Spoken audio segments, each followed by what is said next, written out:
Hello students, good morning. Today in 12th class physics, we are continuing with the chapter end exercise of the chapter electricity. We are done up to question number 10th. Now today we are starting question number 11th. Book आप सामने रखिएगा तो आपको ज़्यादा अच्छा लगेगा.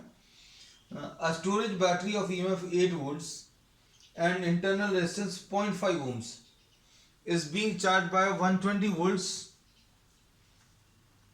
120 volt DC supply using a resistance of 15.5 है ना. अब इसमें दो चीजें बोली हुई हैं. एक इन्होंने बोला है, ये ध्यान से देखना,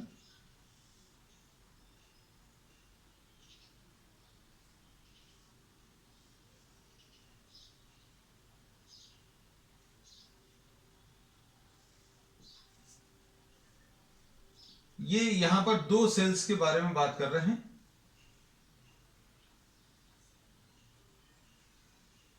ये 120 वोल्ट डीसी सप्लाई है और ये दूसरा जो दिया हुआ है ये कितना है, ये 8 वोल्ट्स है और इसका इंटरनल रेजिस्टेंस 0.5 ओम्स है. अब इसको एक एक्सटर्नल रेजिस्टेंस 15.5 ओम्स की मदद से चार्ज कर रहे हैं.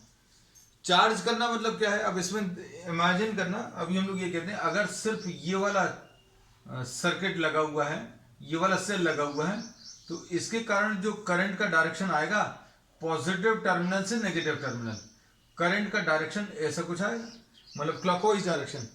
और this will be termed as what, the discharging battery. Discharging battery है ना. अब इसके बाद अगर एक और सेल ले लें, इसमें ये 120 वोल्ट्स वाला है और अगर आपने ये वाला सेल ले लिया, इसमें इसका नेचुरल करंट जो आएगा वो पॉजिटिव से नेगेटिव टर्मिनल है ना. तो ये दोनों केसेस जो हैं डिस्चार्जिंग बैटरी के हैं है ना. इसमें ये पॉजिटिव टर्मिनल से नेगेटिव टर्मिनल ऐसा करंट सेंड करने की कोशिश करेगा. इसका करंट ऐसा कुछ आएगा, लेकिन दोनों में से कौन सा डोमिनेट करेगा. अब चूंकि ये 120 वोल्ट्स बड़ा है इसलिए इसका जो करंट है वो डोमिनेट करेगा. और ये याद रखना हमेशा, हमने आपको स्टार्टिंग में कुछ लेक्चर्स में बताया था कि पॉजिटिव टर्मिनल से अगर करंट बाहर निकल रहा है, current leaving positive terminal discharging battery का इंडिकेशन है. Discharging battery. और किसी के अंदर अगर करंट एंटर कर रहा है, करंट एंटरिंग पॉजिटिव टर्मिनल, मतलब क्या है, वो चार्जिंग बैटरी, मतलब उसको आप चार्ज कर रहे हो किसी और बैटरी की मदद से.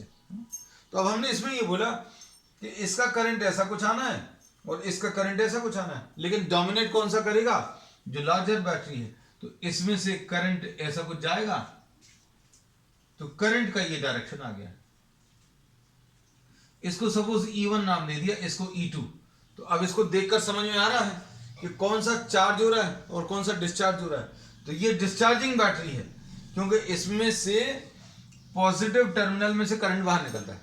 पॉजिटिव टर्मिनल में से करंट बाहर निकल रहा है और किसके अंदर एंटर कर रहा है, ये 8 वोल्ट वाले में. सो this is what, this is the battery which is being charge.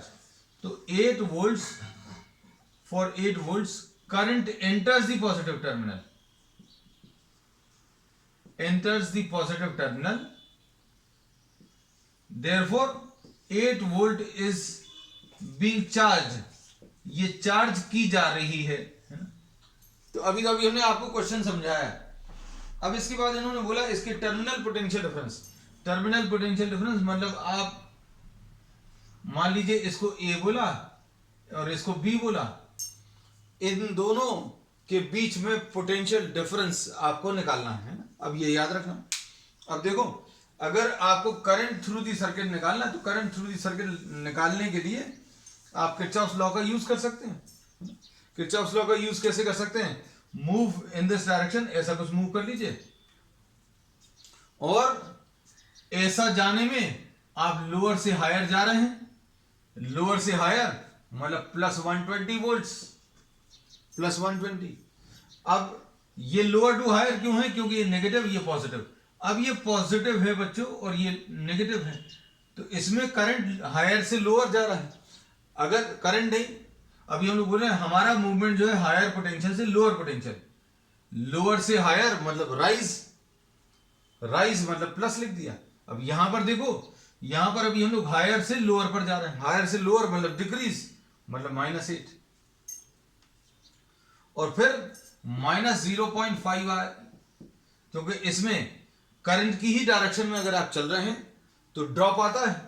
Current की ही डायरेक्शन में अगर आप चल रहे हैं, जैसे सपोज फॉर एग्जांपल ये 0.5 ओम से ये हायर पोटेंशियल है और ये लोअर पोटेंशियल है, तो आप कैसा मूव कर रहे हो, करंट का डायरेक्शन हमेशा, करंट हमेशा कैसा फ्लो करता है, हायर से लोअर, तो रेजिस्टेंस में हायर से लोअर मतलब डिक्रीज, और डिक्रीज मतलब -IR, -I इंटू R 0.5 है। और इसको सिंपल तरीके से अभी हम लोग ये बोलते हैं, करंट की दिशा में ही अगर आप चल रहे हैं तो नेगेटिव लिखना -IR। अब करंट की ही डायरेक्शन में चल रहे हैं तो -IR, -15.5 into I is equal to 0। इससे करंट मिल जाएगा।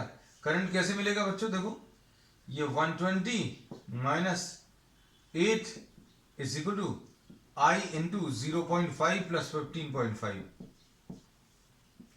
हम इसको ऐसा लिख रहे हैं इसलिए क्योंकि आपको अगर थोड़ा सा कॉन्सेप्चुअली चीजें क्लियर है तो ये डायरेक्टली भी लिख सकते हो। देखो ध्यान से,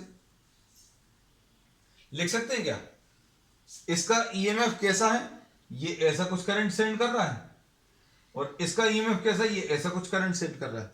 तो क्या आएगा बच्चों, 120 माइनस 8, ये नेट ईएमएफ आ गया, ये नेट ईएमएफ है। ध्यान से देखना, ऑपोजिट पोलैरिटी है, ऑपोजिट डायरेक्शन में करंट देने की कोशिश कर रहे हैं, ये ऐसा करंट दे रहा है, ये ऑपोजिट डायरेक्शन में, और total resistance of the circuit 0.5 plus 15.5, तो ईएमएफ अपॉन कर रेजिस्टेंस ही करंट आ जाएगा। तो ये 108 आ गया बच्चों, और ये कितना 16, तो इससे करंट की वैल्यू मिल जाएगी। करंट की वैल्यू कितनी आ जाएगी,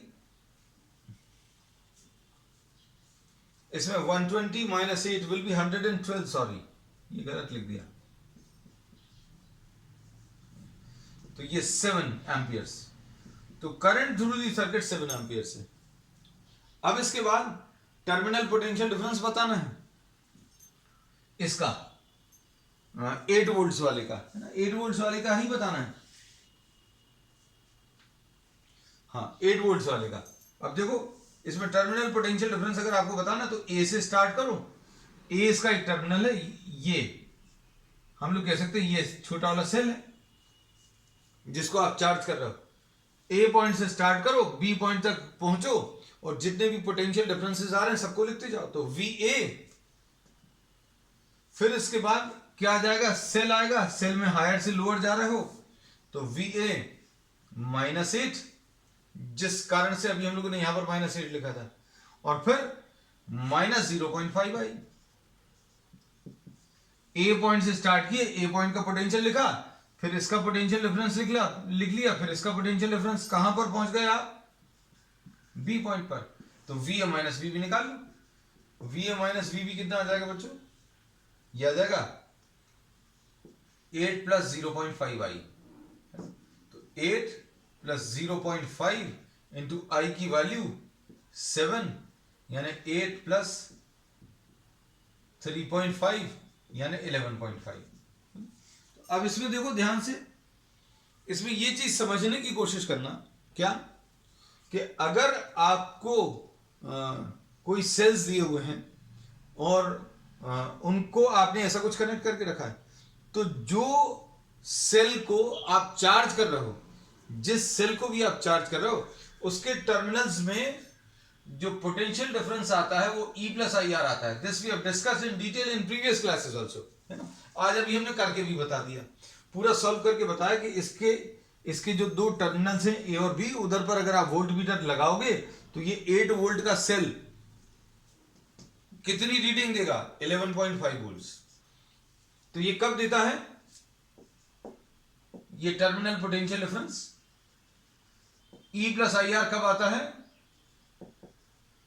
when cell is being charged,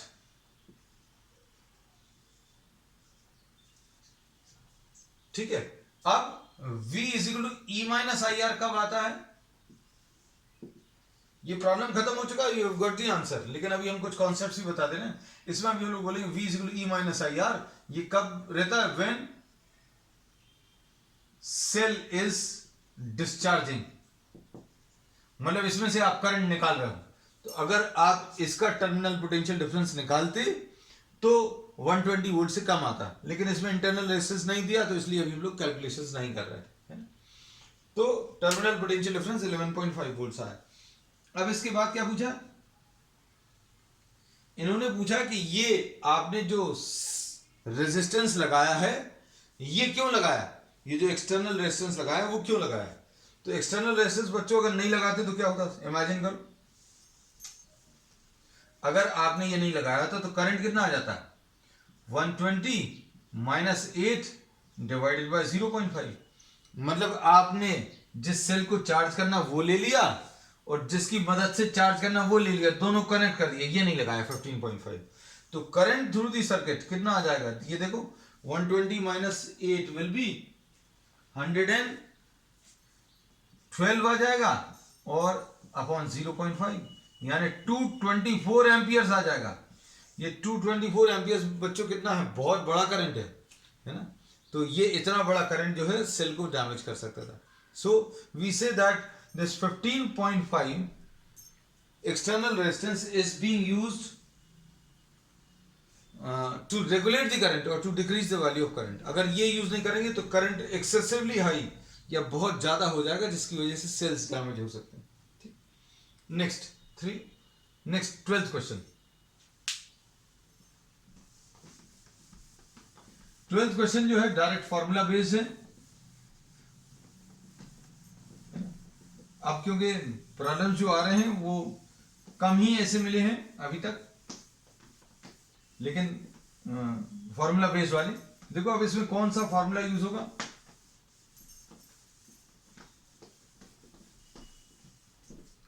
question number 12, in a potentiometer arrangement a cell of EMF 1.25 volts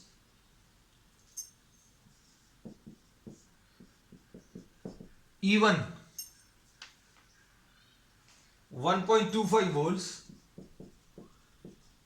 this is giving a balance point at 35 centimeter, null point 35 centimeter पर मिल रहा है। Direct formula based है बच्चों ये। If the cell is replaced by another cell E2 आपको मालूम नहीं है, लेकिन बैलेंस पॉइंट जो है वो मालूम है। कितने पर मिल रहा है? ये 63 पर मिल रहा है ना। तो फॉर्मूला क्या यूज हो जाएगा? Comparison of EMF using potentiometer, E1 upon E2 will be equal to L1 upon L2, ये यूज हो जाएगा। E1 कितना है? 1.25 अपॉन E2 निकालना है। L1 कितना? 35 डिवाइडेड बाय 63,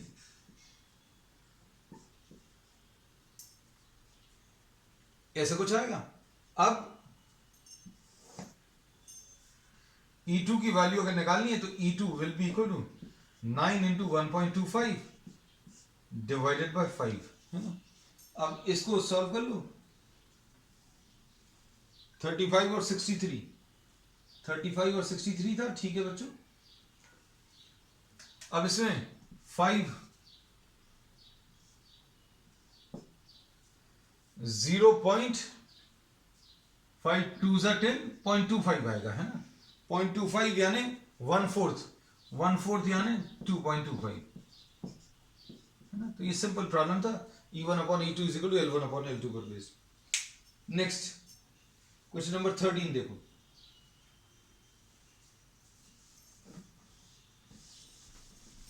क्वेश्चन नंबर 13 में क्या दिया हुआ है?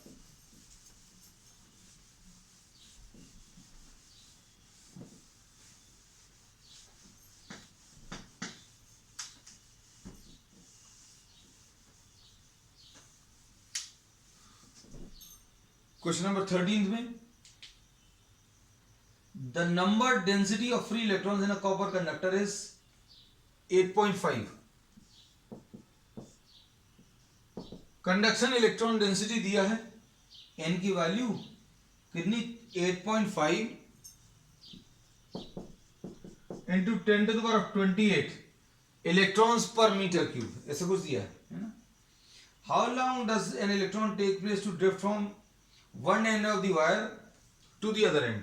अब आपको एक 3 मीटर लॉन्ग वायर दिया है और उसको एक इलेक्ट्रॉन को यहां से यहां तक चलने में कितना समय लगेगा। 3 मीटर्स कितना होता है अप्रोक्सीमेटली, अभी हम लोग कहते हैं ये लगभग 1 मीटर है अप्रोक्सीमेटली इतना।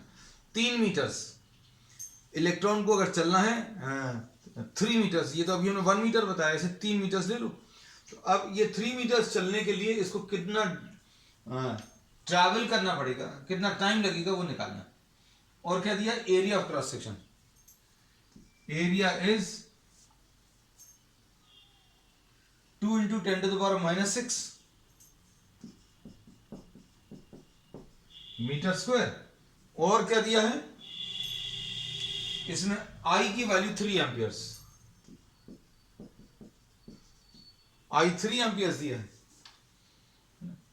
अब लेंथ भी दी हुई है, तो अब हम लोग क्या कर सकते हैं बच्चों,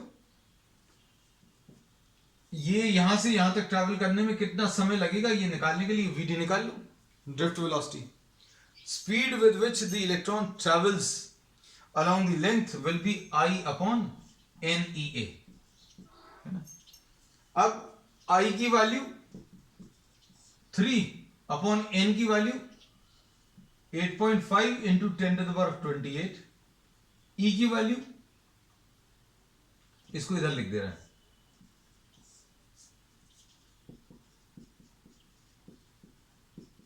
1.6 इंटू 10⁻19 इंटू A 2 इंटू 10⁻⁻6, ऐसा कुछ आएगा। अब इसमें देखो Vd की वैल्यू कितनी आ जाएगी, Vd निकालने के लिए I यूज कर लिया और अभी हम लोग ने N यूज कर लिया और E यूज कर लिया और A यूज कर लिया, तो ड्रिफ्ट वेलोसिटी आ गई। अब ड्रिफ्ट वेलोसिटी आने के बाद फिर आपको किस चीज की जरूरत है, टाइम। तो टाइम कैसे मिलेगा, time is equal to distance divided by speed. Time अगर आपको निकालना तो डिस्टेंस अपॉन स्पीड कितनी है Vd। अब डिस्टेंस कितना बच्चों 3 है और Vd की वैल्यू ये आ गई 3 अपॉन 8.5 इंटू 10⁻28, ऐसा कुछ आएगा, इंटू 1.6 इंटू 10⁻⁻19 आएगा और इंटू 2 इंटू 10⁻⁻6 है ना। एरिया एक बार चेक कर ले, इतना ही दिया हुआ है ना, 2 इंटू 10⁻⁻6, ठीक है। अब इसमें ये 3 और 3 कैंसिल होगा तो ये टाइम आ जाएगा 8.5 इंटू 1.6, ये सब ऊपर चले जाएंगे, इंटू 2 इंटू 10⁻28 प्लस 19 माइनस 6, तो ये कितना आ जाएगा सॉल्व करने पर, ये 8.5 इंटू 3.2 इंटू 10⁻, कितना आ जाएगा 10⁻3 आ जाएगा, है ना। अब इसमें अगर आप ध्यान से देखो कि अप्रोक्सीमेटली अगर आप आंसर निकालें, ये देखना, अब इसमें ये जो टाइम आएगा बच्चों ये सेकंड्स में आएगा, है ना। अब हम लोग क्या करेंगे कि इसको ध्यान से सुनना, मिनट्स में अगर चेंज करना है, मिनट्स में चेंज करना तो 60 से डिवाइड करेंगे तो ये आ जाएगा 8.5 इंटू 3.2 इंटू 10⁻3 अपॉन 60, ये मिनट्स में चेंज हो जाएगा, एक और 60 ले लो तो ये किस में आ जाएगा आंसर आवर्स में, है ना। तो ये टाइम आपको कैलकुलेट करना है। अब इसमें देखो हमारे हिसाब से ये 3600 आएगा और ये 3.2 है, 3.2 इंटू 10⁻3 यानी ये 3200 है या 3600 है ना। तो इसमें लगभग कैंसिल कर देंगे तो 8.5 8 आवर्स के आसपास आएगा, लेकिन अभी हम जितना पॉसिबल होगा उतना तक अभी आपको कर देंगे। 8.5 इंटू 3200 अपॉन 3600, ये कैंसिल हो जाएगा। 4 8 जार 4 9 जार, है ना। तो ये कितना आ जाएगा, 8 5 जार 40, 8 8 जार 64, 7 पॉइंट कुछ आ गया, है ना। अब ये 7.97 जार 63 5 7.5 आवर्स अप्रोक्सीमेटली, है ना। तो कितना समय लगने वाला है, टाइम पता चल गया। टाइम विल बी अप्रोक्सीमेटली 7.5 कुछ आवर्स, है ना। तो इसमें अभी हम लोग ये कहते हैं 7.5 कुछ आने वाला, तो ये 7.6 आवर्स दिया है ना? तो अब इसमें अभी हम लोग ये कहते हैं कि 3 मीटर्स डिस्टेंस ट्रैवल करने के लिए कितने घंटे लगने वाले हैं, लगभग 8 घंटे, है ना। It will take 8 hours. तो इससे अभी हम लोग क्या पता चलता है, हम लोग ये पता चलता है कि जो ड्रिफ्ट स्पीड है वो बहुत कम है, और अभी हम लोग कर भी चुके हैं, we have discuss this, 10⁻⁴ meter per second के करीब होती है। तो ड्रिफ्ट स्पीड कम होने के कारण इसको टाइम कितना, 8 घंटे लगेगा। Next question,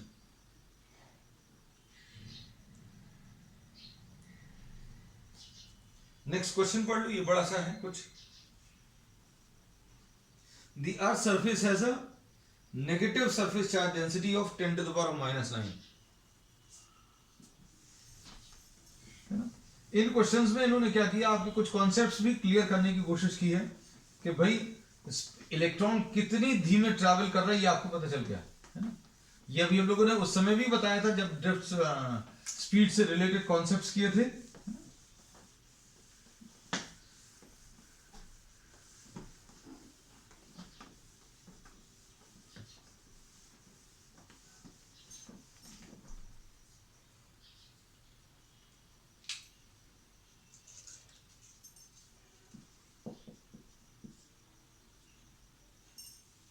The Earth's surface has a negative surface charge density of 10⁻⁹. Surface charge density 10⁻⁹ coulombs per meter square. The potential difference of 400 kilovolts, V की value 400 kilovolts, between the top of the atmosphere and the surface. अब अच्छे सुनना, इन्होंने बोला ये अर्थ की जो surface, अर्थ जो है इसके ऊपर नेगेटिव सरफेस चार्ज डेंसिटी है ना, सिग्मा की वैल्यू दी है, और इन्होंने बोला एटमॉस्फेयर का टॉप और इन दोनों के बीच में जो पोटेंशियल डिफरेंस है वो 400 किलोवोल्ट्स है, ये 400 kilovolts. Results in a current of 1800 ampere over the entire globe. Current जो आ रहा है 1800 एम्पियर्स आ रहा है ना। अब if there is no mechanism of sustaining atmospheric electric field, how much time would be required to neutralize our surface. इन्होंने बोला, वैसे अभी हमने ये आपको बताया था जब ये एटमॉस्फेयर के बारे में डिस्कस किया था कि यहां पर कुछ चार्ज है और पोटेंशियल डिफरेंस एग्जिस्ट कर रहा है, और ये पोटेंशियल डिफरेंस लगातार ये जो है चार्जेस का ट्रांसफर एटमॉस्फेयर से अर्थ की तरफ और अर्थ से एटमॉस्फेयर की तरफ ये एक्सचेंज होता रहता है ना। और इन्होंने बोला कि अगर ये इलेक्ट्रिक फील्ड सस्टेन करने का, बनाए रखने का सिस्टम अगर नहीं है तो क्या होगा, अर्थ का पूरा चार्ज जो है वो ट्रांसफर हो जाएगा। अब इसमें इन्होंने समय निकालने को बोला है।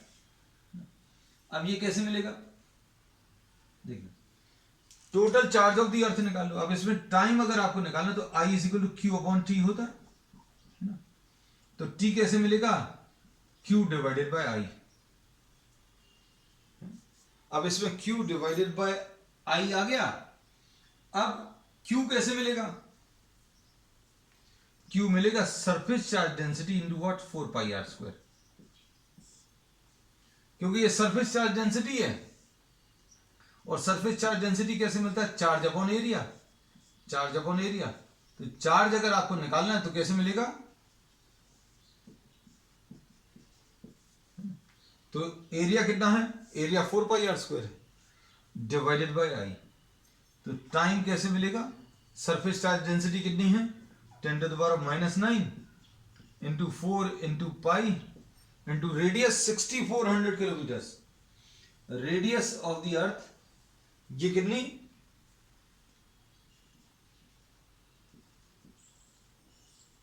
ये प्रॉब्लम में दी हुई है क्या? रेडियस नहीं दिया। रेडियस 6400 किलोमीटर, एग्जैक्ट अगर 6.37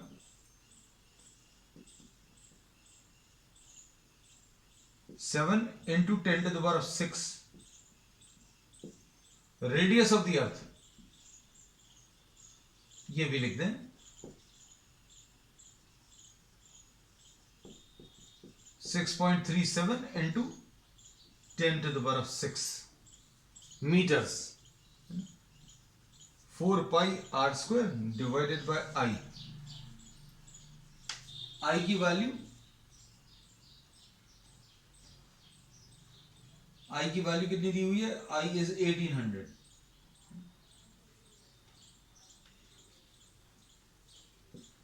अब इसको बच्चों सॉल्व कर लेना, क्योंकि ये कैलकुलेशंस बहुत बड़े से हैं और इसमें टाइम जो है अप्रोक्सीमेटली 280 सेकेंड्स के करीब आएगा।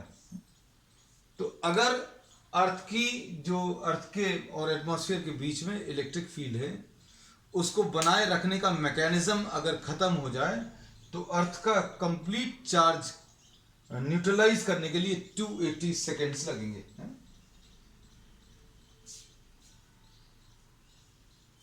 नेक्स्ट क्वेश्चन देख लो। 6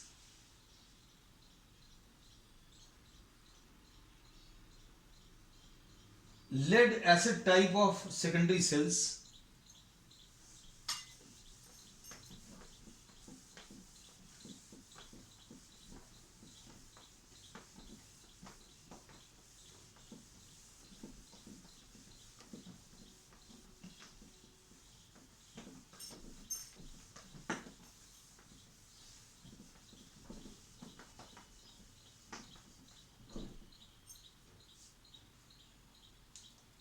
six lead acid type of secondary cells, each of EMF 2 volts,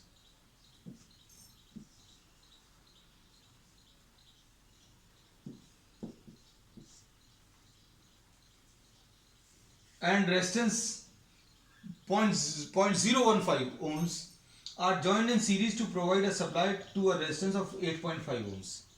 अब यहां पर इन्होंने बोला 6 सेल्स लिए हैं,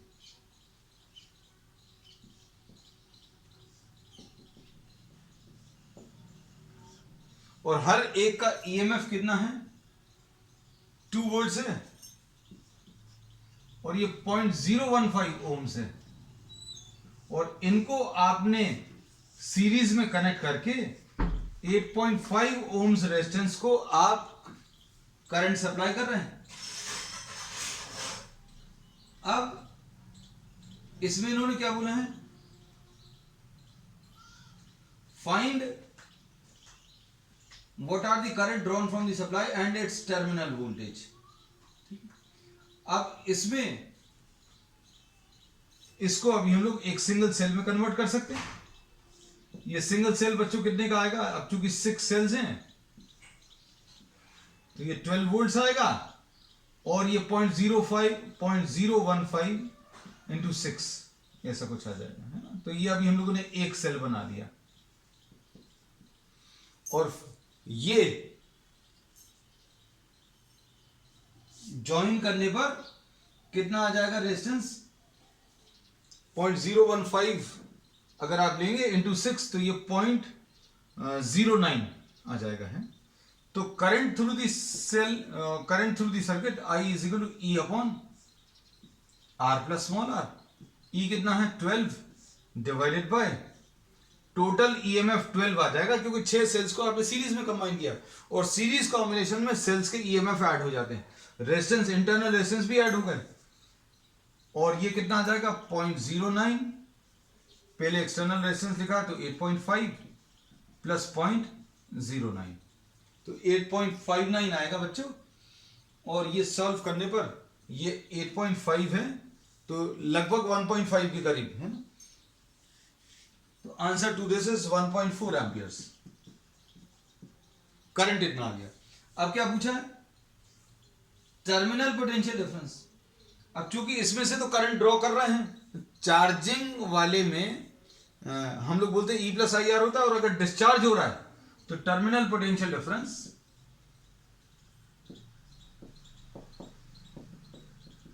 ई माइनस आई आर आ जाएगा। अब इसमें ई मालूम है, ई कितना है, 12 है, आई की वैल्यू 1.4 है,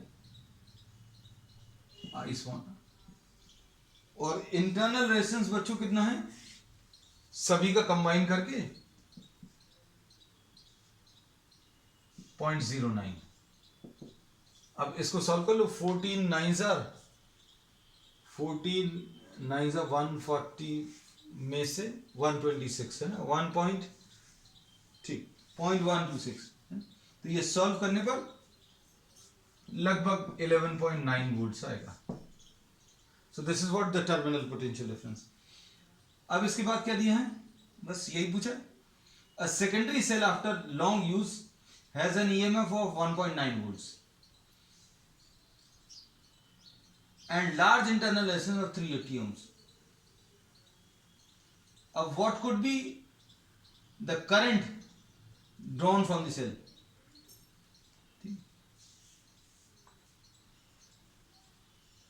अब इसमें इन्होंने बोला कि आपने इस सेल को, इस एक सेल को लगातार यूज कर लिया, बी पार्ट में दिया है, इस सेल को आपने लगातार यूज कर लिया, और लगातार यूज करने पर इसका ईएमएफ 1.9 बचा, इंटरनल रेजिस्टेंस बढ़कर ये जो 0.015 था वो बढ़कर बच्चों कितना हो गया, 380 ओम्स। देखो अब करंट कितना आ जाएगा इससे, I is equal to E divided by R, ये मैक्सिमम करंट आएगा जो अभी हम लोग इससे निकाल सकते हैं। तो ये कितना आ जाएगा, 1.9 डिवाइडेड बाय 380, और एक और जीरो ले लो तो 92, तो ये कितना आ जाएगा अप्रोक्सीमेटली सॉल्व करने पर 0.005 एम्पियर्स। 0.5 आएगा, 2 जीरो से और डिवाइड करना, 100 से डिवाइड करना।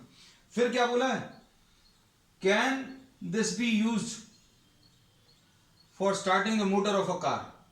तो motor of a car start करने के लिए इतने कम करंट में स्टार्ट नहीं होगा, because this requires to start the motor of the car a very large current is required, therefore this will not be, क्या बोला है, could the cell drive the starting motor of a car? This will not start. तो बच्चों बस आज के लिए इतना ही, we will continue with the remaining problems on the next one. That's all for today.